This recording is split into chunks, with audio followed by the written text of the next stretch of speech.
പക്ഷെ നമുക്ക് നമ്മളെ സംബന്ധിച്ച് പറഞ്ഞാല് കിട്ടേണ്ട ഒരു ട്രെയിനിങ് ഉണ്ട്. സ്വന്തമാർക്കും മെമ്പർമാർക്കും ഒക്കെ ട്രെയിനിങ് കിട്ടുമായിരുന്നു.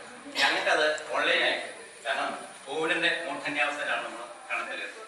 അപ്പൊ ആ സമയത്ത് അതും പിന്നെ കുട്ടികൾ കുറെ ഇതിനെപ്പറ്റി പഠിക്കാനായിട്ട്, പഞ്ചായത്തിനകത്ത് കാര്യങ്ങൾ പഠിക്കാനായിട്ട് നമ്മൾ സ്ലൈമിനെ സപ്പോർട്ട് നമുക്ക് എല്ലാം ചെയ്യാൻ പറ്റും. ആരെങ്കിലും നമ്മളൊരു വട്ടം ഞാൻ വിളിക്കും, ചേച്ചി ഇങ്ങനെ പ്രശ്നമുണ്ടല്ലേ, നമുക്ക് അതെങ്ങനെ തീർക്കാൻ പറ്റും എന്ന് ഞാൻ ചോദിച്ച് വിളിക്കാറുണ്ട് ആദ്യകാലങ്ങളൊക്കെ. പിന്നെ വന്നപ്പോൾ പിന്നെ ഇപ്പൊ ഏതാണ്ട് കാരണം ഇതിന്റെ ഒന്നും ഭാഷകൾ പോലും നമുക്ക് അറിയാൻ പറ്റില്ല. ഈ ഇതിനകത്ത് പഞ്ചായത്തിൽ ഉപയോഗിക്കുന്ന ഓരോ ഭാഷ ഇതൊക്കെ അതുപോലെ സത്യം പറഞ്ഞാൽ നമുക്ക് അറിയാൻ പറ്റില്ല.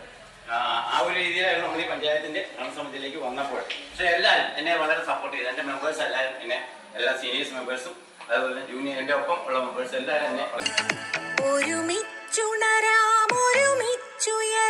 പുതിയൊരു പുലരിയൊരു